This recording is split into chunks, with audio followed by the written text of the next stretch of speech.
pensando em cima desse problema e, né, um problema de uma urgência, sem precedentes, eu acho. E acho que ninguém se imaginou iniciando 2020 vivenciando esse tipo de problema, né, do ponto de vista biológico. Então, quanto mais gente estiver pensando, mais gente se debruçando em cima do problema, eu acredito que maiores as chances de a gente ter alguma solução concreta num tempo mais curto. Tá? E eu vou falar um pouquinho sobre bioinformática, né? Que bom que vocês tiveram uma introdução aí sobre os sequenciadores da Illumina. A gente vai acabar abordando um pouquinho eles aqui ao longo da minha apresentação. Se vocês tiverem algum problema no áudio, me avisem, por favor. Eu estou falando aqui com a minha apresentação, então eu não estou vendo ninguém. É algo, para mim, ainda estranho esse tipo de formato. E, bem, eu sou pesquisador na Fundação Oswaldo Cruz, no Instituto Ageu Magalhães, aqui em Recife. Eu trabalho no departamento de microbiologia do Instituto. Meu nome é Antônio, né, sou biólogo, tenho um doutorado em bioinformática e já trabalho aqui no Ageu Magalhães há 7 anos, né, com bioinformática, né, dentro da minha área de formação. Eu vou tentar trazer um pouquinho, né, sobre a bioinformática aqui para vocês. É um pouquinho desafiador, em uma hora e pouco, a gente falar sobre esse tema, que é um tema, apesar de novo, né, relativamente novo, comparado com outras áreas das ciências biológicas, ele é extremamente abrangente e, né, a gente tem diversas facetas e diversos assuntos que a gente poderia abordar numa disciplina, né, de introdução à bioinformática. Mas vamos lá, vamos ver o que a gente consegue fazer aqui. Bom, o primeiro slide eu queria trazer para vocês essa figura, que é uma figura que ela ilustra um pouquinho do que a bioinformática hoje ela tenta lidar, né? Ela tenta trazer à luz como que os diversos componentes de um sistema biológico, como que esses componentes estão interagindo entre si, como que eles estão trabalhando entre si para que aquele sistema biológico consiga funcionar, consiga viver, consiga estar dentro de uma homeostase, né? E aí aqui a gente pode ver, obviamente, é uma abstração da complexidade que existe dentro de um sistema biológico, mas a gente pode ver que a gente possui aqui, nessa abstração simples diversos tipos de moléculas, né, como DNA, RNA, proteínas, e essas moléculas se interagindo entre si. Existem moléculas que não estão aqui nessa figura que também estão envolvidas nesse processo de interação, né? Então, é só para trazer luz a essa complexidade. Até mesmo organismos simples como um vírus, né? Por exemplo, o SARS-CoV-2, a gente tem essas interações ocorrendo, por exemplo, RNA do vírus interagindo com proteínas da célula, ou proteínas codificadas no próprio genoma viral, né? Proteínas do vírus interagindo com proteínas da célula ou com proteínas do próprio vírus. Então, acho que a bioinformática hoje tem o desafio de trazer luz e de trazer um pouco de ordem e de conhecimento, entendimento sobre a complexidade que existe dentro dos sistemas biológicos, né? E para a gente iniciar falando de bioinformática e como é que a gente, né, chega nesse ponto de complexidade, a gente tem que voltar um pouquinho lá atrás, né, e começar falando um pouquinho de genômica. A bioinformática, ela acaba a origem dessa ciência, né, da bioinformática, ela acaba se confundindo bastante com a origem dessa outra ciência que é a genômica, né? E aí é interessante a gente observar que a bioinformática, hoje a genômica é uma sub-área da bioinformática, podemos dizer assim, mas é interessante observar que no momento que essas ciências estão surgindo, né, o modelo de trabalhar os dados usando o paradigma da genômica, a gente acaba tendo a criação de uma área multidisciplinar, onde você tem ali princípios de bioquímica e de biologia molecular integrados abordagens estatísticas e a ciência da computação, né, dando suporte para a integração da estatística juntamente com os processos biológicos, e tudo isso convergindo, né, para o que a gente na época chamava de genômica, e hoje mais amplo, né, de uma forma mais ampla, a gente pode chamar isso de bioinformática, né? E aí, falando de genômica, então, lá atrás, acho interessante a gente fazer um resgate histórico dos primeiros genomas que foram sequenciados, né? Para a gente ver também o tanto que a gente evoluiu dentro dessa área, né? Entender um pouquinho como que a bioinformática ela está hoje no nosso cotidiano, né?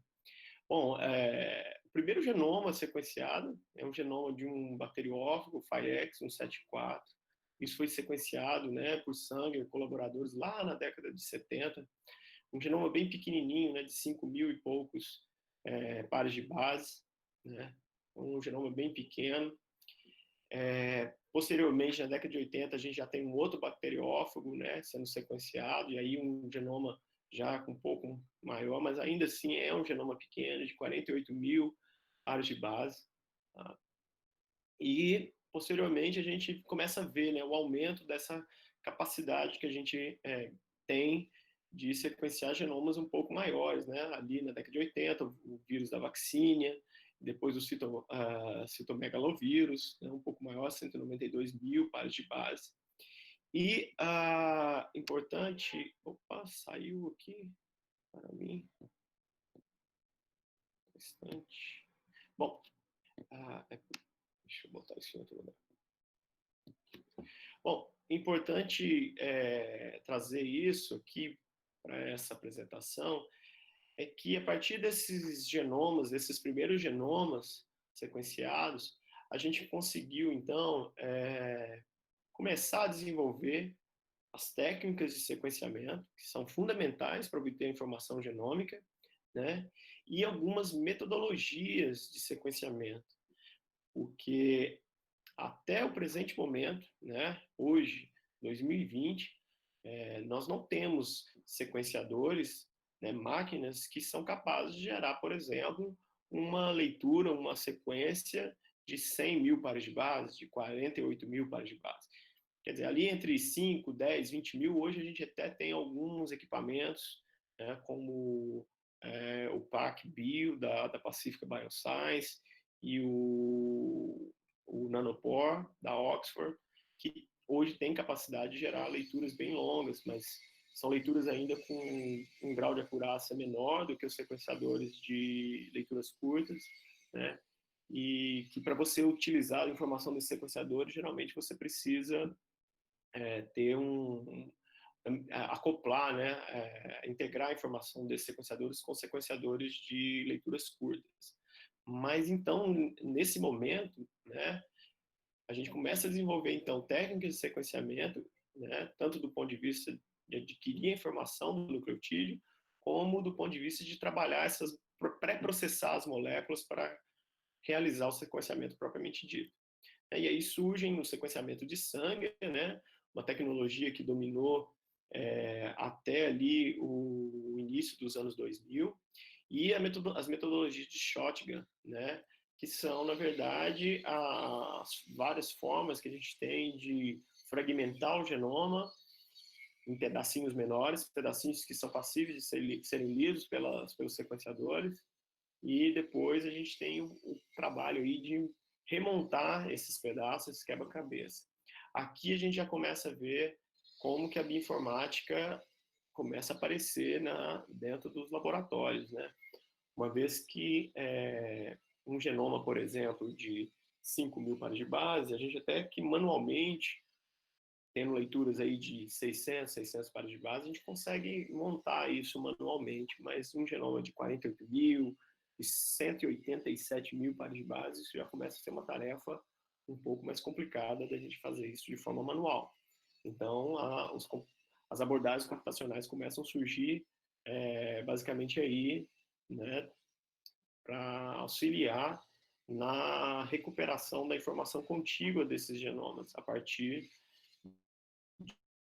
de reais utilizando de shotgun.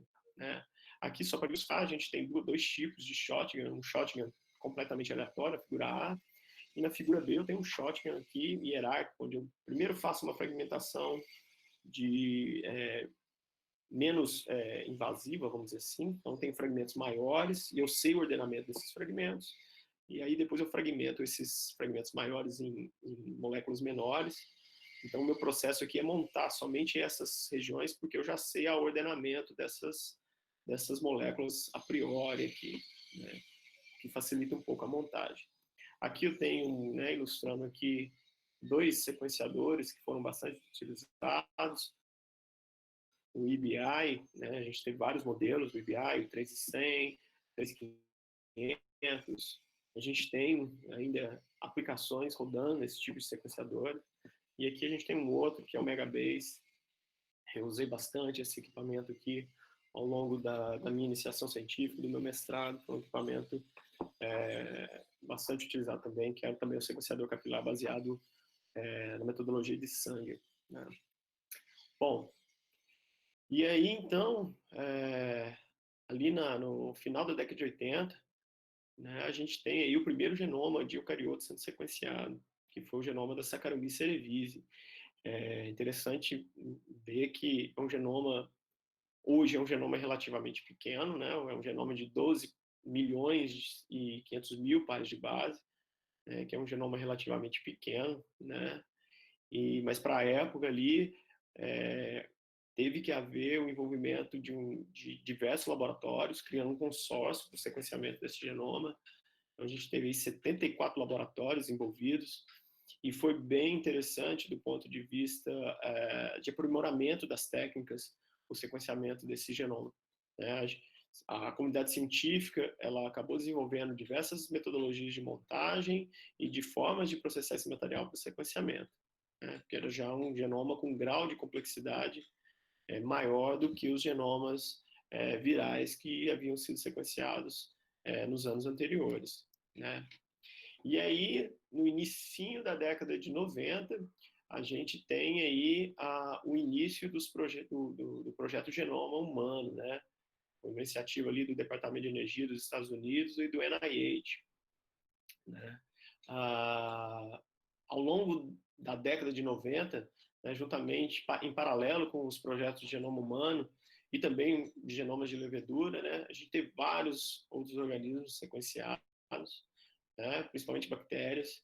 Aí eu cito alguns exemplos: 95 Haemophilus influenza, 95 também, em 92 e 95 Escherichia coli. A gente tem o genoma de C. elegans, que foi sequenciado aí também nessa década, Heliobacter pylori e uma arqueia, né, que é a Methanococcus janache, todos sequenciados aí, né, ao longo da década de 90. Tá? E aí a gente tem, então, em relação ao genoma humano, acabou que ao longo desse projeto acabaram havendo dois grupos trabalhando em paralelo, né? E por isso a gente tem, isso é um momento emblemático da ciência, onde a gente tem dois grandes periódicos, dois grandes journals aí, a Science e a Nature, publicando no mesmo momento, né, o genoma humano, cada um foi capa das duas revistas, o projeto Genoma Humano, né? Essas capas bem interessantes. Me lembro bem dessa capa da Nature, no primeiro laboratório que eu trabalhei, né? Tinha um pôster bem grande sobre essa capa. São várias fotos de várias pessoas, né? E o projeto Genoma Humano foi ali, digamos, né, entre aspas, concluído, né? Até hoje a gente tem novas versões do Genoma Humano de referência, mas ali no ano de 2000, né, onde a gente viu que o genoma humano, ele era um genoma aí de aproximadamente 3 bilhões de bases. Então veja aí como que a gente avançou nessa área, né? A gente saiu lá de um genoma de fago no final da década de 70, de pouco mais de 5 mil pares de base, para algo em torno de 3 bilhões de pares de base. E uma informação interessante, né? Em torno de 3% desse genoma é composto por regiões codificantes. Então, a gente tem muita coisa no genoma que não codifica proteína. Quando eu falo codificante, são regiões que codificam sequências proteicas, né? Bom, então veja como que o grau de complexidade ele aumenta de forma assim imensa, e então assim manualmente a gente não consegue mais trabalhar com essa quantidade de dados. Logo, a computação e a estatística elas entram de forma muito pesada e de forma muito intensa em todos os projetos de genomas que começam a ser desenvolvidos, né? E no Brasil, né, só para a gente também não deixar de dizer e destacar, nós também tivemos aqui ali na segunda metade da década de 90 as primeiras iniciativas de projetos de genomas, né? E a primeira delas ali em 98, por intermédio da FAPESP, né, na Fundação para a Pesquisa de São Paulo. Pode desligar? Onde... Alô? Pois não? Bom, algum problema, gente? Bem, então ali eu estava dizendo, né, que no segunda metade da década de 90 a gente teve aí uma iniciativa da FAPESP, o primeiro genoma brasileiro, o primeiro projeto de genoma no Brasil, que foi da bactéria fitopatogênica, a Xylella, né, fastidiosa, e no decorrer desse projeto, então foi criado aí um consórcio também de 30 laboratórios. Esse consórcio foi chamado de ONSA, que é do inglês Organização para Sequenciamento e Análise de Nucleotídeos. É interessante que esse ONSA ele faz um contraponto a uma instituição de sequenciamento bem famosa, que é o Tiger, né? Então, interessante esse ONSA aí. Esse consórcio ele foi liderado pelo britânico Andrew Simpson, que trabalhava na época no Instituto Ludwig, né, de pesquisa sobre o câncer. E ele foi um projeto extremamente importante para o Brasil, não somente por ser o primeiro genoma sequenciado aqui no nosso país, mas também porque ele propiciou o desenvolvimento da bioinformática em vários centros de pesquisa, né, desenvolvimentos de técnicas de bioquímica, de biomol, e principalmente, quando eu falo desenvolvimento, não só de aquisição de equipamentos, mas também de capacitação de pessoas, né? A gente tem aí hoje os grandes bioinformatas do Brasil, né? Trabalharam nessa época e, né, provavelmente estavam ali fazendo sua graduação, seu mestrado, doutorado, pós-doutorado. Então, se foi um momento bem importante para a bioinformática aqui no Brasil, né? E aqui só para a gente ilustrar como é que esses projetos genomas e a nossa capacidade de produzir dados, ela vem crescendo, né?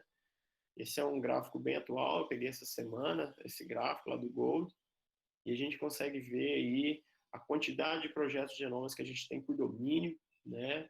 Obviamente, o número de projetos de genomas envolvendo bactérias é bem maior, porque são genomas relativamente mais simples, né? Mas a gente tem muitos projetos de genomas de eucariotos, de vírus, a gente tem bastante projetos de genomas envolvendo genômica, né? Que a gente não vai entrar muito em detalhe aqui, mas são sequenciamentos massivos de amostras ambientais ou ambientais de forma geral, né?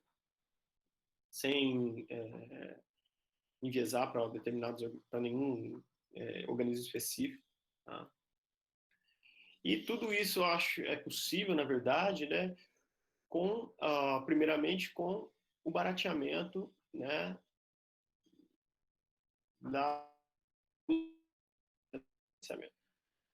ali sangue na época ali no final dos anos 2000, um sequenciamento de sangue, né, um sequenciador de 96 capilar, com 96 capilares a gente poderia produzir aí numa boa corrida aí no máximo algo em torno de 100 mil pares de base, estourando, tá? Isso num equipamento muito bem calibrado, com um bom nível de rendimento, né? E aí a gente salta disso ali no início dos anos 2000 para equipamentos que hoje geram na faixa de trilhões pares de bases sequenciadas numa única corrida, como é o caso dos Nova-Seq, da Illumina, né, que vocês devem ter visto alguma coisa aí na aula anterior, né?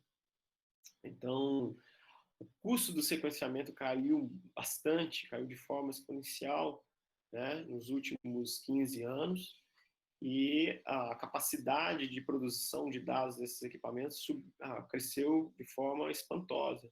E isso acabou sendo uma das razões dessa explosão no número de projetos de genomas e do destaque que a bioinformática tem hoje nos diversos laboratórios.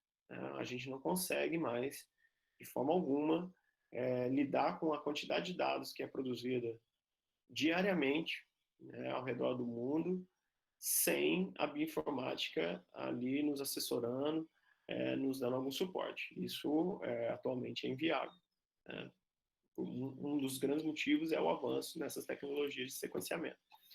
E por que genômica e bioinformática elas acabaram então assim, a origem da genômica acaba culminando na estruturação, né, e no surgimento da bioinformática.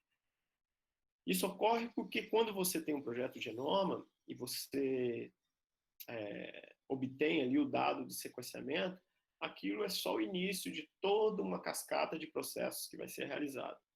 À medida que você tem as suas sequências que saíram de um equipamento, de um sequenciador, você vai ter que trabalhar com bioinformática, com algoritmos e com alguma ferramenta computacional para unir essas sequências. Após a união, você vai ter que se debruçar em cima dessas sequências com ferramentas computacionais para tentar identificar que regiões codificam para proteínas, para RNAs, né? Existem os RNAs das mais diversas formas. Você vai ter que utilizar também ferramentas computacionais para atribuir função para essas regiões, para essas sequências, né? Que é um processo de anotação. Você vai ter que utilizar de ferramentas computacionais para comparar os genomas e as dezenas ou centenas de milhares de sequências codificantes que esses genomas venham ter. Então, à medida que você tem o genoma, a sequência daquele genoma, você está iniciando ali uma quantidade bem grande de processos e de análises que, obrigatoriamente, pela quantidade de dados que você vai trabalhar, você vai ter que lançar mão de ferramentas computacionais, né? E por isso que a bioinformática acaba se firmando com o amadurecimento dessa ciência, né, da genômica, porque a genômica é totalmente dependente de ferramentas computacionais. E aí a bioinformática acaba se fortalecendo muito com o avanço da genômica, certo? E aí, veja, eu cito aqui só alguns problemas que a bioinformática trabalha quando você tem aqui né, a geração de dados dentro da área da genômica, né, como, por exemplo, a predição de genes. E aí, né, veja como que trabalhar com genomas procariotos, onde o modelo gênico é bem mais simples, é diferente de trabalhar, por exemplo, com genomas de eucariotos, onde você tem modelos gênicos bem mais complexos, com regiões não codificantes, intercalando regiões codificantes, né? As próprias regiões regulatórias nos genomas de eucariotos são mais complexas, do ponto de vista de definir essas regiões usando ferramentas computacionais, né? A gente tem como uma análise que é uma análise fundamental, e eu acho que, como um colega meu lá da Fiocruz, o Gabriel Valal, costuma dizer, é o coração da bioinformática, são as análises de alinhamento. Basicamente, a maioria das análises que a gente faz, o princípio lá atrás está no alinhamento de sequências, né? Porque através desse alinhamento a gente tem diversas premissas quando você acaba encontrando conservação, premissas do ponto de vista evolutivo, premissas do ponto de vista funcional, estrutural.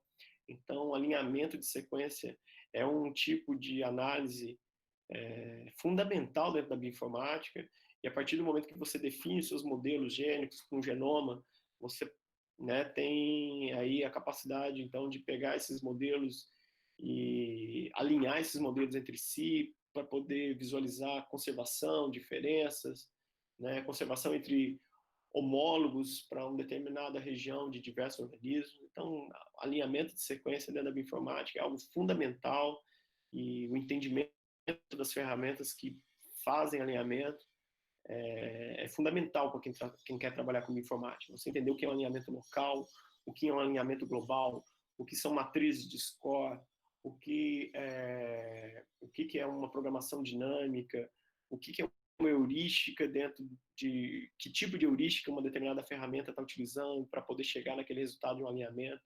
Então, são aspectos fundamentais, eu acredito, para quem quer trabalhar com bioinformática, entender, né, porque, como eu disse, a maioria das análises, o alinhamento é algo que está lá na base daquela análise que você está fazendo. Tá? A gente tem também, né, foram o desenvolvimento de várias ferramentas para trabalhar com anotação, de visualização do dado genômico, né, e para manipulação das informações genômicas. Isso é importantíssimo também dentro da genômica e de outras áreas que a gente vai citar aqui. Tá? E, por exemplo, aqui já numa etapa muito avançada, quando você tem a capacidade de poder comparar diferentes genomas, eu digo comparar os genomas na sua extensão completa, né? Então, fazendo aí uma genômica comparativa. De novo, são análises que demandam aqui de alto poder computacional, mas que são análises que o princípio dela também, né? O princípio dela, na verdade, se baseia, né?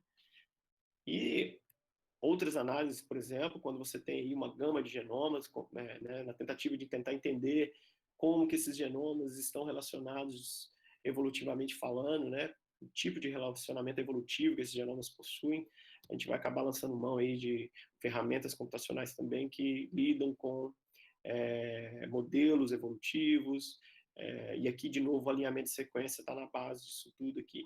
Né? Então, só para mostrar como que a bioinformática ela acabou sendo fundamental e indispensável para trabalhar com os dados genômicos, né, para que esses dados genômicos virassem conhecimento, e do porquê a bioinformática se fortaleceu tanto com o avanço da genômica. Tá? Só um outro exemplo aqui, esse é um pipeline lá do NCBI para anotação de um genoma eucarioto, onde basicamente cada caixinha desse pipeline é alguma ferramenta ou alguma análise computacional que está sendo feita. Então vejam só como existe uma dependência vital da genômica com a bioinformática para que aquelas sequências geradas nos equipamentos da Illumina, da Thermo ou de qualquer outro fabricante acabem virando conhecimento biológico. Né? O que a gente obtém quando o equipamento daquele realiza o sequenciamento, a gente tem informação, mas aquela informação ainda não é conhecimento. E aí você precisa dessas ferramentas e da bioinformática para poder transformar tudo aquilo em conhecimento. Né? Bom, então bioinformática, uma definição simples, né? O que é a bioinformática? Né? Acho que não deveria, é fundamental numa aula numa fala aqui de introdução à bioinformática, e tentar definir essa palavra, essa ciência, esse ramo do conhecimento. Bioinformática, de uma forma simples, é o emprego de ferramentas computacionais, né, no estudo de problemas e questões biológicas, abrangendo também as aplicações relacionadas à saúde humana. Tá? Essa é uma definição, está aí a fonte dessa definição, mas é uma definição simples, mas que me agrada. E, tradicionalmente, né, a gente costuma dividir a bioinformática em duas vertentes. A bioinformática tradicional, que é a bioinformática que vai lidar com sequências, que se fortalece com o avanço da genômica, e a bioinformática estrutural, que é a bioinformática que vai lidar principalmente com problemas relacionados ao enovelamento e ao entendimento da disposição tridimensional de biomoléculas, né? Por exemplo, de proteínas, de RNAs, né? É uma área que também ela tem avançado bastante, mas é uma área tem um grau de demanda por recurso computacional muito grande, devido à quantidade de cálculos que uma análise dessa demanda. Tá? É uma área que tem também se beneficiado com o avanço da genômica, porque na genômica a gente acaba produzindo, né, um repertório, um conjunto de sequências que vão ser material para ser trabalhado dentro da bioinformática estrutural. Né? Mas é uma área um pouquinho diferente, é uma área que a gente não vai falar tanto aqui hoje. Né? Mas todas essas áreas da bioinformática, elas acabam, então, se beneficiando do avanço do poder computacional que a gente tem ao longo dos anos, né? A gente vê como que os computadores, eles evoluíram, né, no decorrer dos anos. A gente tem hoje máquinas multiprocessadas e com capacidades de armazenamento e processamento muito grandes.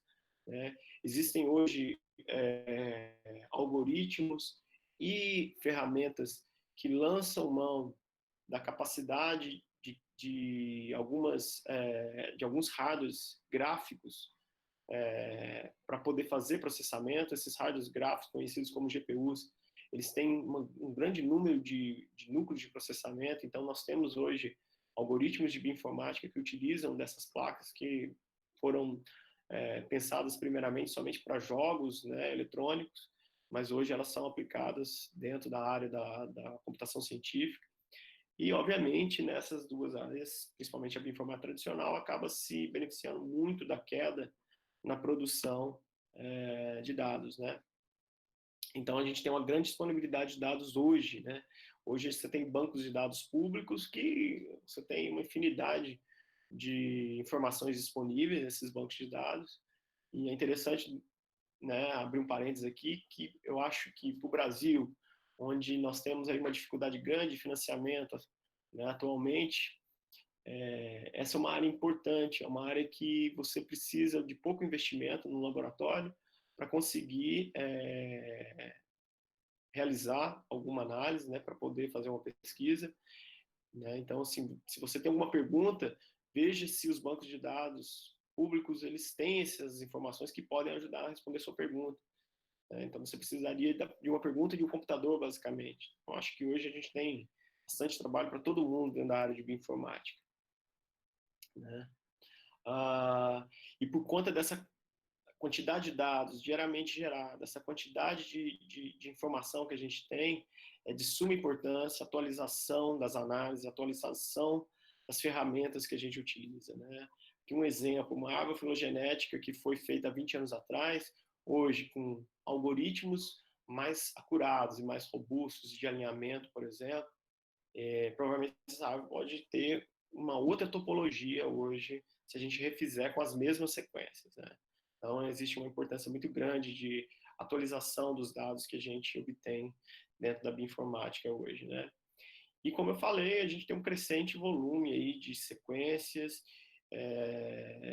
e de relações evolutivas e relações funcionais que precisam ser elucidadas com a produção enorme desses dados. E, por conta disso, a gente, né, vê outras áreas que não só a genômica crescendo hoje, e essas são áreas que dependem novamente de forma essencial da bioinformática, como a área da transcriptômica, da proteômica, da metabolômica, né, aqui tem o glicoma, e todas essas áreas aí conversando entre si, a gente vai chegar aí no que se define hoje, o que se comenta, tem muito trabalho sobre essa área hoje, que é a biologia de sistemas, né, ou System Biology, que é um pouco daquele primeiro slide que eu mostrei para vocês, a tentativa de tentar entender como que aqueles diversos tipos de moléculas, eles estão trabalhando juntos entre si para que exista uma viabilidade de um determinado sistema biológico. Né? Então, com todas essas áreas hoje, a gente consegue já chegar em modelos desse tipo, onde a gente consegue entender, por exemplo, que proteínas estão interagindo entre si e em que locais essas proteínas estão interagindo, e essas proteínas elas são expressas em qual momento daquele organismo, e qual é o grau de diversidade dessas proteínas entre os diferentes indivíduos da população desses organismos, né? Então a gente consegue hoje integrar tudo isso em layouts, em estrutura de dados, né? Por exemplo, aqui em estrutura de dados de grafos, né? E começar a ter aí clareza e um início de entendimento de como é que os sistemas biológicos estão funcionando como um todo, né? Bom, e isso aí vai demandando cada vez mais de mais recurso computacional, né? Tanto de hardware e software. Então, eu acho que bioinformática aí vai gerar ainda uma demanda, tem muita demanda para ser gerada por dentro da bioinformática, né?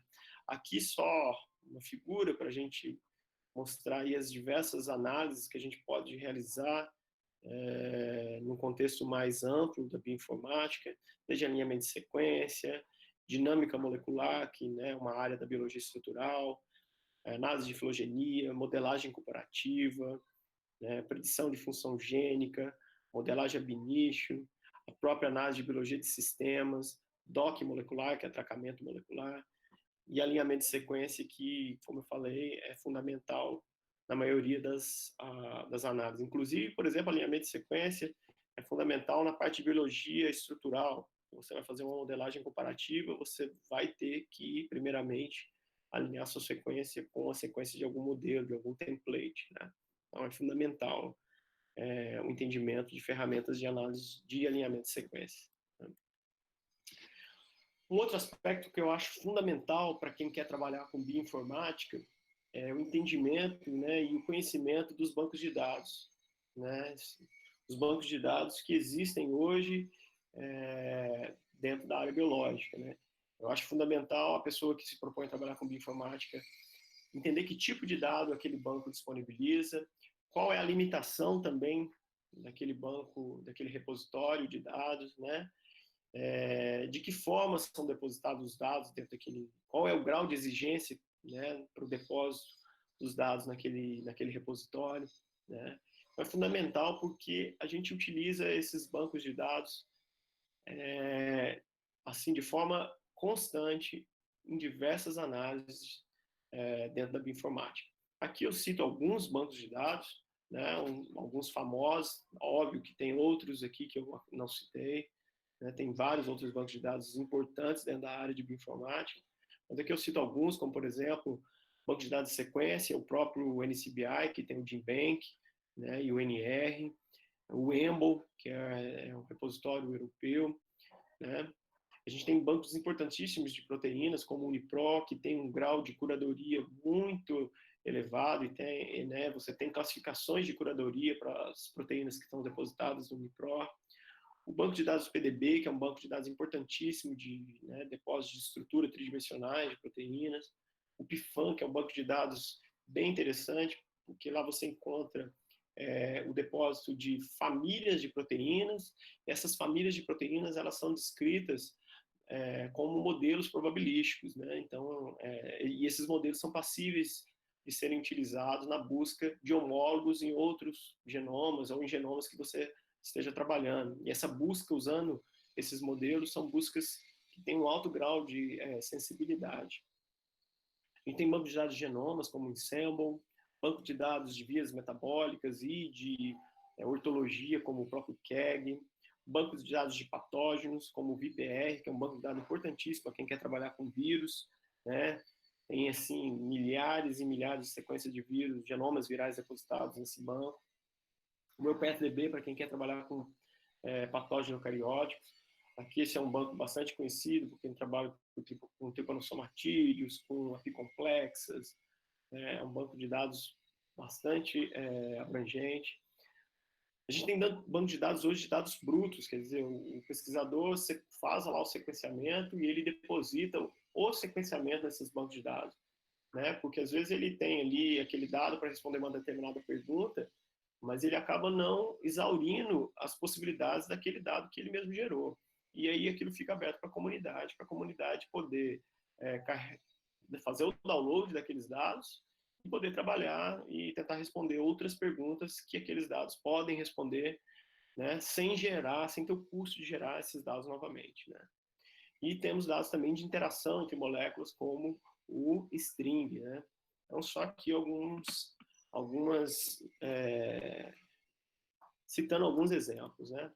E são fundamentais esses bancos de dados, tanto para armazenamento de informação, para disseminação do conhecimento, né, para a curadoria dos dados, esses bancos que existem, que são mais exigentes do ponto de vista da qualidade da informação depositada, e da reprodutibilidade também dos experimentos, né, como eu falei, para os bancos de dados brutos. Enfim, são importantes ferramentas para quem quer trabalhar com bioinformática. Aqui, citando o uso desses bancos, por exemplo, é a questão da notação e predição de genes, onde eu pego uma proteína, uma sequência A de um organismo do meu interesse, e vou comparar essa sequência com a sequência de uma determinada base de dados. Quando eu faço essa comparação por alinhamento de sequência, vejam aí a importância das ferramentas de alinhamento de sequência. Quando eu faço essa comparação, eu consigo extrair diversas métricas, como identidade, né, entre essas sequências, a similaridade, se eu estiver trabalhando com alinhamento de proteínas, a cobertura desse alinhamento, né, o score de alinhamento que eu tenho, e aí eu consigo, baseado nessas métricas, ter uma determinada confiança em pegar as informações da proteína X e atribuir essas informações para a proteína A, né? Isso é uma análise, um tipo de atividade bem corriqueira que pessoas que trabalham com bioinformática fazem. Tá?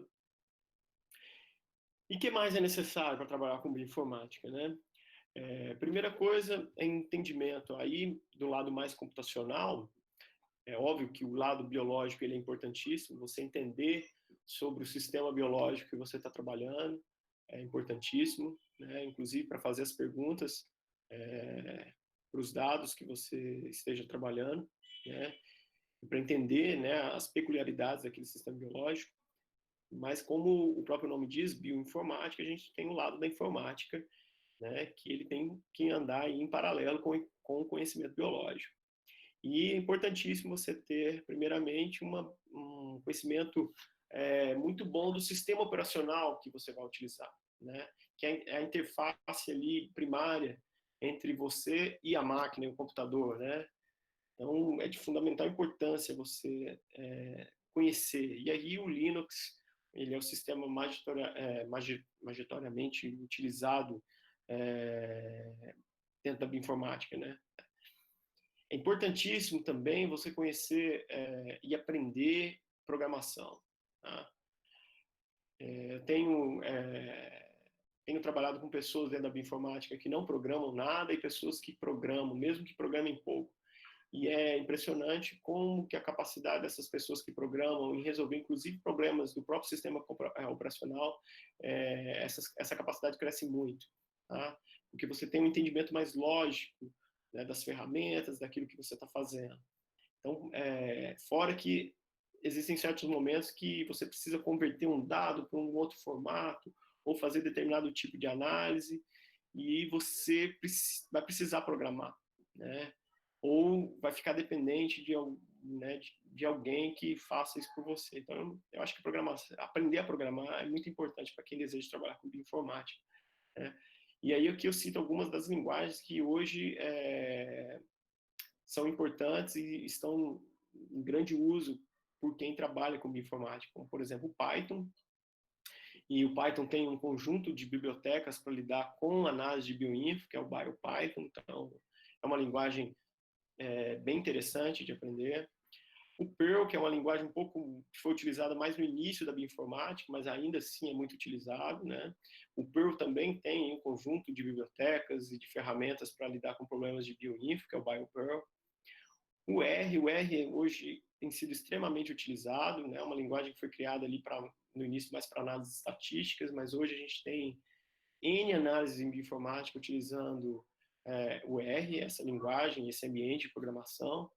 E a gente tem aí um repositório chamado Bioconductor, que é um repositório para pacotes em R, extremamente importante, extremamente útil né, para fazer diversas análises em bioinformática. Além do que, eu acho muito interessante quem também domina maneiras de integrar os diversos resultados que vão ser produzidos nas análises, né, que vão ser feitas dentro de um projeto de genoma, de transcriptome, ou, né, qualquer ciência ômica. Aí, né? E aí uma forma de fazer isso é lidando com um banco de dados relacional, e aí a gente tem diversas ferramentas que fazem o gerenciamento desses bancos de dados, e uma delas é o MySQL.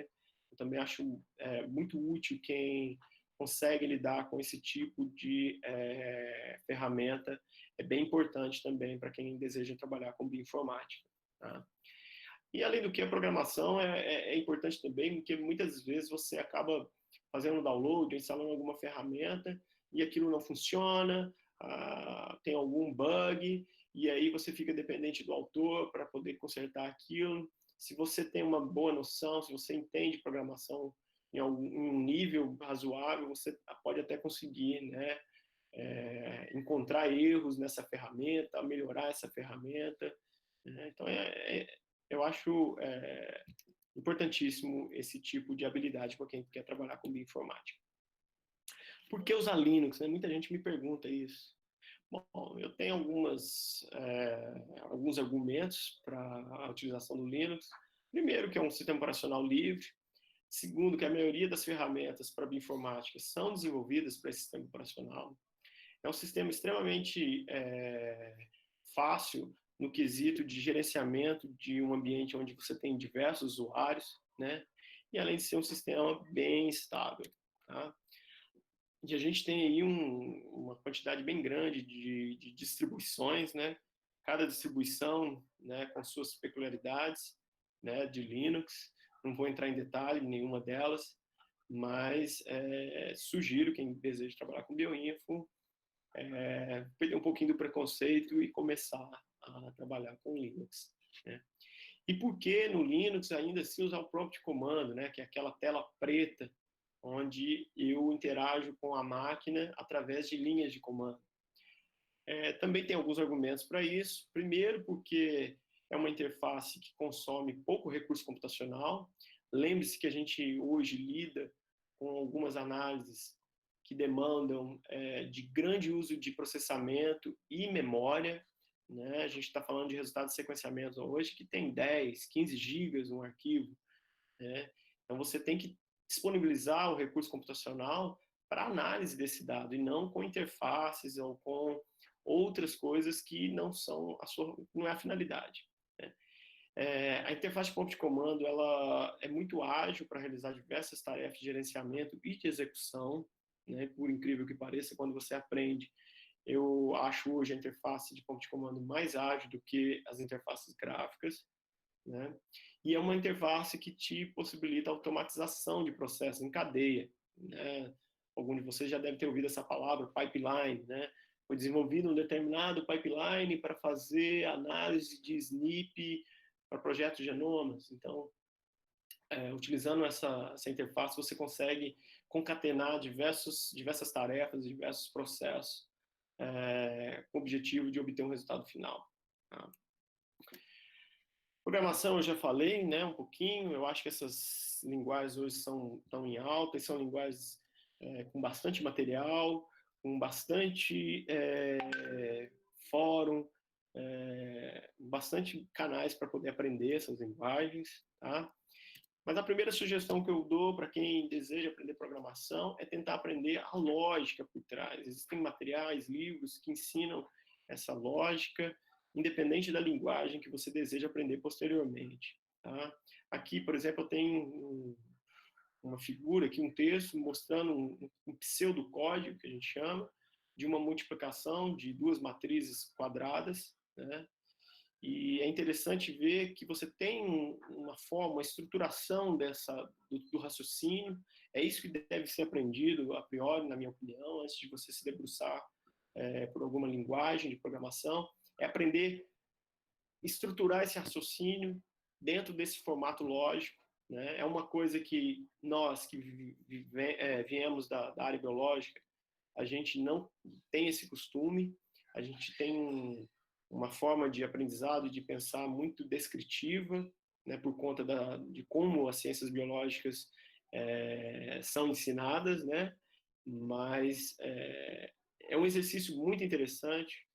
Quando eu comecei a trabalhar com bioinfo, fui fazer disciplinas no Departamento de Ciência e Computação, lá da UFMG, e foi algo que me encantou bastante, aprender essa forma diferente de se pensar em cima de um problema e estruturar meu raciocínio para solucionar esse problema.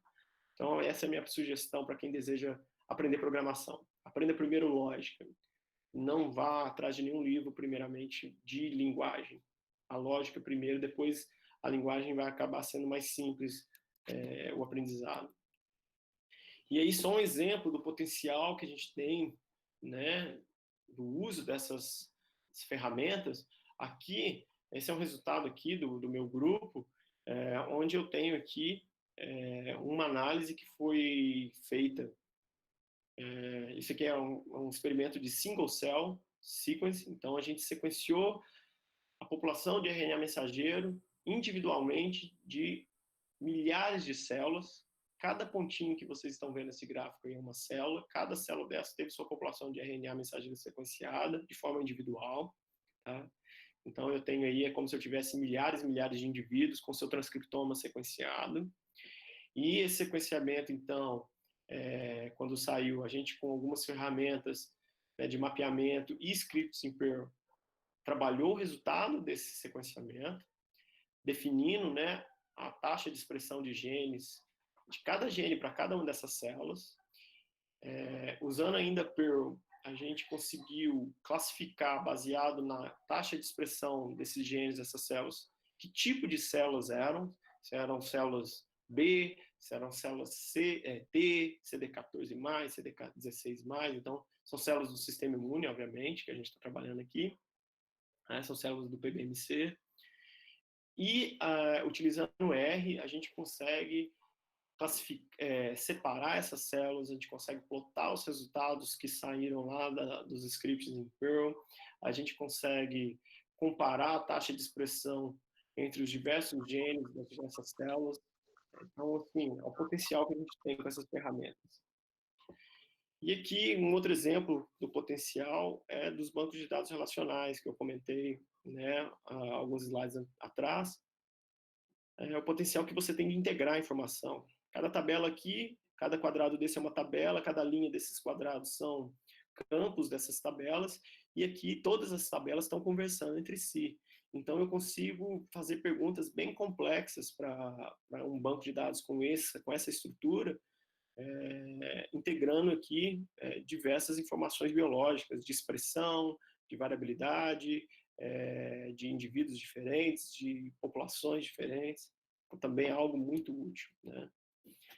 E aqui um exemplo prático, né, desses bancos. Aqui a gente tem aqui um resultado, né, de um trabalho também do grupo, onde a gente fez predições aqui de epítopos, diversos epítopos de célula T, juntamente com informações de localização celular, de similaridade com proteínas humanas e de camundongos, tudo isso integrado num banco de dados aqui, relacional, onde a gente extrai os resultados utilizando diversos programas escritos pelo grupo em Perl. Esses dados são agrupados e a gente sai aí com o ranqueamento dos diversos epítopos que são candidatos vacinais contra essas espécies de leishmania, né? E esses epítopos vão para a próxima etapa, que é uma etapa aí de bioinformática estrutural, onde a gente acaba fazendo o acoplamento dos epítopos aqui no bolsão dos receptores de MHC classe 1 e classe 2. Por que a gente precisa dessa etapa anterior aqui? Essa etapa anterior é uma etapa menos custosa, computacionalmente falando. Então, eu consigo lidar aqui com milhares e milhares de epítopos candidatos, né, vacinais, para sair aqui com algumas dezenas que vão ser testadas nessa etapa estrutural, que é computacionalmente muito custosa. Eu não conseguiria testar milhares e milhares de epítopos aqui. Eu tenho que ter poucos candidatos para testar aqui. Então, tem que ter um racional para filtrar esses epítopos. Então, a bioinformática entra aqui, e aqui a bioinformática estrutural para realizar essas etapas, né? Um outro exemplo também de bioinformática, né? Aqui agora eu vou dar alguns exemplos do potencial da bioinformática. Esse também é um trabalho do grupo, onde a gente está trabalhando na perspectiva de System Biology com proteínas de Leishmania, onde a gente utiliza, de novo, a importância de algumas ferramentas que eu mencionei anteriormente. A gente está utilizando como ferramenta o PathDB, né, que é um banco de dados de patógenos, para quê? Para ter as sequências de aminoácidos das leishmanias. A gente utilizou o banco de dados PDB, né, para ter modelos, para fazer modelagens em larga escala para as proteínas de leishmania. A gente utilizou diversos scripts, né, que foram programados pelo próprio grupo para fazer as análises e conversões de dados entre as etapas distintas do processo. Toda a automatização foi feita em Bash, né, num prompt comando Linux, né, e todas as informações de cada etapa foram armazenadas num banco de dados relacional gerenciado por MySQL. No final, né, a gente tem esse fluxo de trabalho, onde tudo que a gente utilizou aqui foram ferramentas que eu já citei anteriormente, né? E no final a gente ter esse tipo de resultado, onde a gente tem aqui, né, como é complexo as interações existentes somente entre proteínas de Leishmania. Né? Então a gente tem aí só um recorte do meu primeiro slide. Né? Mas veja que como que são potentes e o potencial assim absurdo dessas ferramentas que eu tenho citado aqui ao longo dessa apresentação, né, de bioinfo. Hoje essa informação que hoje está sendo utilizada para a gente poder triar alvos potenciais para reposicionamento de fármacos, né, para leishmania. E por fim aqui eu gostaria de citar um outro exemplo que eu acho que envolve mais o contexto desse curso, né, que é o contexto da Covid-19, que é um trabalho onde a gente está abordando aqui o contexto da epidemia que a gente teve de Zika, né, alguns anos atrás. Esse é um trabalho bem interessante, bem aqui do grupo aqui do AGEO, e é um trabalho que a gente utilizou a informática de forma massiva para poder chegar em algumas conclusões de como que se dá o processo inflamatório, né, disparado pelo Zika vírus dentro do hospedeiro humano. É interessante desse trabalho porque a gente vê que tem ouvido bastante falado ao longo dessa pandemia, né, que os pacientes que acabam evoluindo para a forma mais grave da Covid-19 são pacientes que potencialmente têm uma resposta imune muito exacerbada, né? Existe um termo aí que tem sido bastante utilizado, que é a tempestade de citocinas, né? Que são moléculas, né, produzidas ao longo de uma resposta imune. Então, um tipo de trabalho desse, feito para Zika vírus, pode muito bem ser pensado para entender melhor a resposta imunológica das células humanas frente à infecção pelo SARS-CoV-2. Né? Então, só para vocês verem um pouquinho desse trabalho, é um trabalho onde a gente utilizou aí o transcriptoma de células humanas infectadas. Essas células foram infectadas com duas cepas distintas do Zika, né? Uma cepa que foi isolada aqui em Pernambuco e uma outra cepa asiática. Tá? Esse sequenciamento foi feito no HiSeq 2500, que é uma plataforma da Illumina. Né? Essa é uma plataforma que gera um resultado, o resultado que a gente obtém, no final das contas, é algo parecido com isso, né? Que é um arquivo chamado de FASTA-Q, onde eu tenho aqui um cabeçalho, eu tenho a informação da sequência propriamente dita e eu tenho aqui codificada a qualidade desses nucleotídeos, né? Sendo que essa qualidade está aí numa escala de Fred, né? Para quem nunca trabalhou com sequenciamento, essa é uma métrica consolidada dentro da área de sequenciamento para você medir a qualidade de uma base. E aqui nesse trabalho a gente utilizou aqui em torno de 49 milhões de sequências por amostra. Né? Então eu tinha aqui em triplicata 9 amostras no total, 3 amostras de células infectadas com FSS 130-25 3 amostras infectadas com PE243 e 3 amostras controle sem infecção. Então, veja, eu tenho 9 vezes 49, o que daria aí 9 vezes 50, algo em torno de 450 milhões de sequências para poder analisar. Sem bioinformática, nada feito aqui, né? Aqui é uma análise que a gente faz, eu vou colocar as ferramentas utilizadas aqui em cima. Essa é uma análise que a gente faz da qualidade do dado, antes mesmo de fazer qualquer estudo, de qualquer processamento desse dado. Então, a gente vai tentar entender o quão acurado esse resultado que sai do sequenciador da Illumina é. E esse é um gráfico do próprio dado que a gente trabalhou, onde a gente consegue ver aqui um gráfico que no eixo X eu tenho as posições na leitura, que é gerado pelo sequenciador, que vai de 0 a 75. Então, a gente produziu sequências de até 75 pares de bases. E eu tenho no eixo Y aqui a avaliação da qualidade, né, dessas sequências na escala Phred. Está aqui, né, a escala Phred, né, que na verdade, é um logaritmo em base 10 da probabilidade de um erro de sequenciamento. Né? Então, como está multiplicado por menos 10, quanto menor a probabilidade, maior o meu valor de Phred. Né? E aí, se a gente olhar aqui, a gente tem nessas linhas verdes o valor médio de qualidade para um determinado ponto de uma determinada sequência daquela amostra. Então, veja que as sequências, a maioria, né, quer dizer, quase todas as sequências em sua extensão, toda extensão, elas têm qualidade acima de Phred 30, o que é considerado bom para se trabalhar. Posteriormente, bom, aqui a gente usa FastQC e MultiQC para gerar essa análise, para fazer essa análise. E, posteriormente, o que a gente faz é um mapeamento desses dados contra um genoma de referência.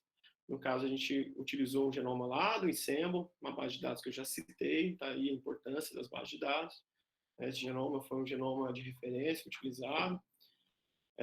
A ferramenta é o STAR, que é uma ferramenta que pega essas sequências geradas pelo Illumina e alinha essas sequências contra esse genoma de referência. Veja a importância, novamente, de eu falar, né, das ferramentas de alinhamento. Estou falando aqui de alinhamento. Então, quando a gente fala que foi feito o mapeamento do dado de sequenciamento contra o genoma de referência, na verdade, o que foi feito foi um alinhamento dessas sequências nesse genoma. E quando eu alinho, eu consigo saber de que região aquela sequência que foi produzida pelo equipamento veio, né, de que região do genoma veio aquela sequência. E todo o processamento dessa análise de mapeamento, ela foi feita usando Bash e Perl. Tá? Bash aqui é prompt de comando e Perl são scripts que foram programados pelo próprio grupo. No final dessa análise, o que a gente tem são arquivos semelhantes, como esse aqui que vocês estão vendo. Esse é um arquivo no formato que a gente chama de formato BAM ou SAM, tá? Que é um arquivo onde eu tenho, em cada linha, eu tenho uma sequência, e o que eu tenho basicamente nessa linha desse arquivo é qual foi a qualidade desse alinhamento, dessa sequência no genoma de referência, e em que posição do genoma de referência essa sequência se alinhou. Né? E se houve ou não mismatches, né, ou variações da minha sequência em relação à referência. Então, são essas informações, basicamente, que a gente tem nesse arquivo. Né? E, a partir desse arquivo, a gente consegue, inclusive, visualizar, né, esses resultados num visualizador de genomas, como, por exemplo, o IGV, que é um visualizador bastante utilizado, onde eu consigo ver aqui, né, cada linha cinza aqui é uma sequência, cada pontinho vermelho e azul são diferenças que eu tenho entre a minha sequência e a sequência de referência.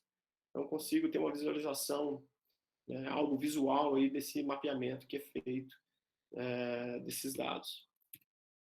Posteriormente a esse mapeamento, a gente sobe esses resultados de mapeamento para o R, tá? E utilizando alguns pacotes estatísticos, como por exemplo o DSEC2, a gente consegue então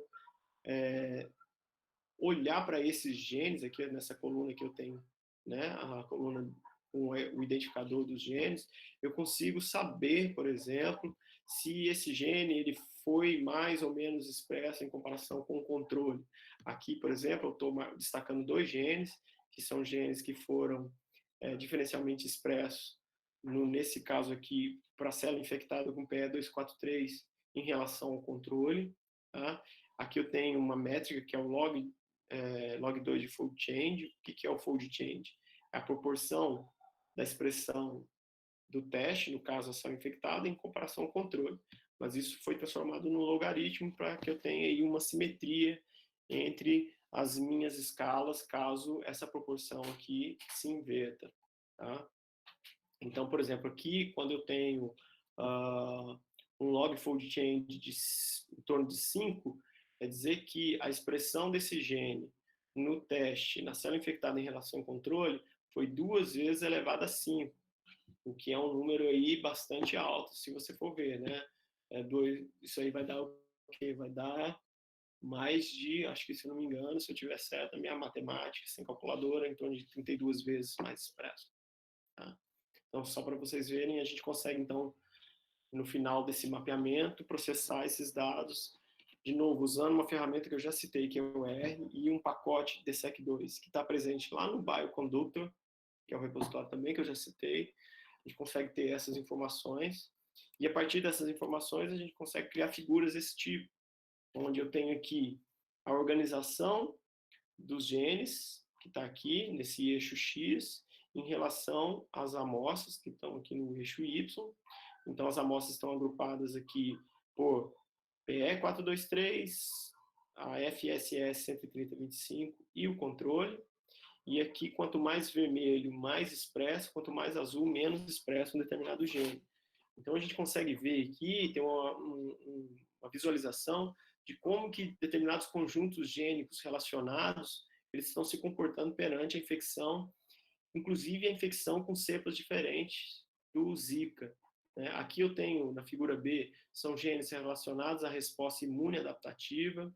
Na figura C, eu tenho genes relacionados à citocina e à quimiocina.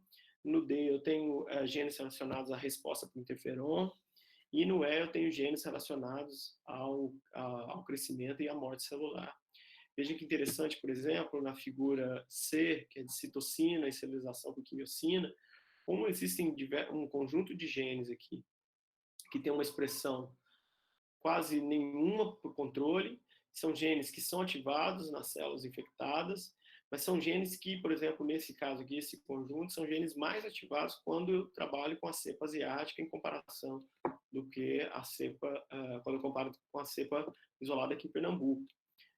E eu tenho encontrado também conjuntos de genes que são mais ativos na cepa isolada aqui em Pernambuco, mostrando que a mesma espécie de vírus, né, teoricamente, com genomas muito conservados, acabam produzindo respostas imunológicas bem distintas, né? O que pode aí auxiliar, mapeando isso por causa da Covid-19, como que diversas variantes circulando numa população, a gente pode ter aí manifestações clínicas bem diferentes, né, em cada paciente. E olha que aqui a gente não está considerando ainda o background genético do paciente, que vai ter uma influência, assim, muito grande nessa resposta imunológica, né?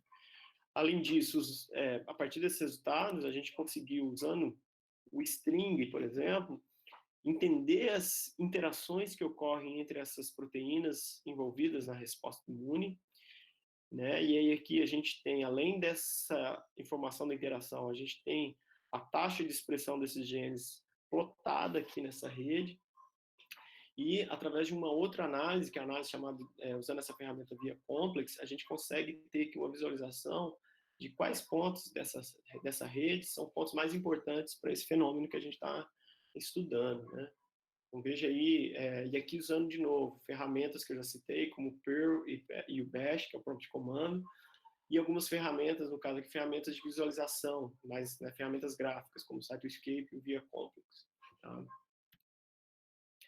Além do que, no final desse trabalho, a gente conseguiu também, como um efeito colateral, sequenciar o genoma dessas duas cepas, né? Eram genomas que já estavam disponíveis, mas só para ilustrar que, além de obter a informação de expressão das células infectadas, a gente conseguiu também obter a informação genômica desses vírus, né? E aí aqui usando novamente o STAR para mapear as leituras nos genomas de referência, né?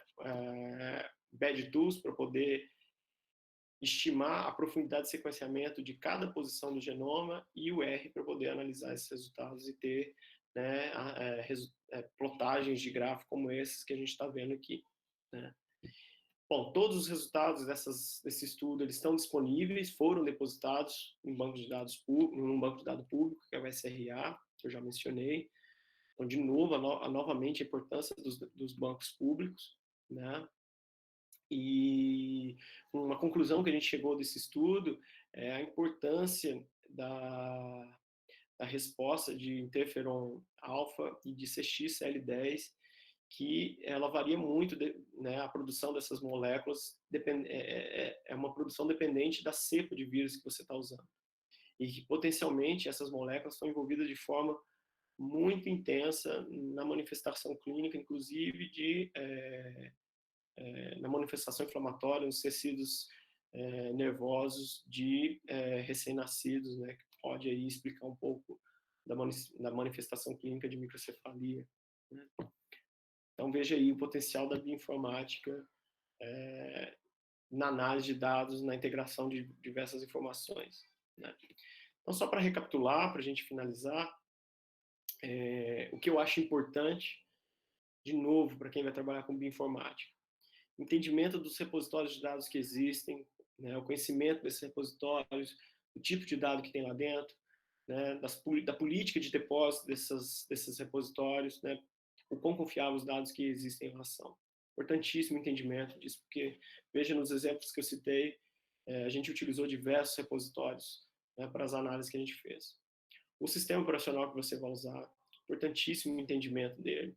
Eu citei o Linux, mas nada impede que uma pessoa trabalhe com Windows, com macOS ou com qualquer outro sistema operacional, desde que você tenha um entendimento profundo desse sistema, que você consiga trabalhar bem com ele, isso é muito importante, né? Vai te evitar bastante dor de cabeça. Né?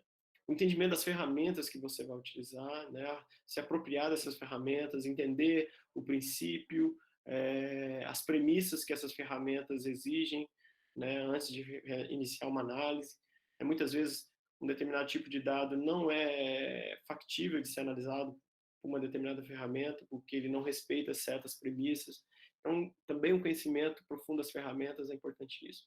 Programação, como eu já falei, eu acho que vai ajudar bastante em diversas etapas de um projeto envolvendo bioinformática.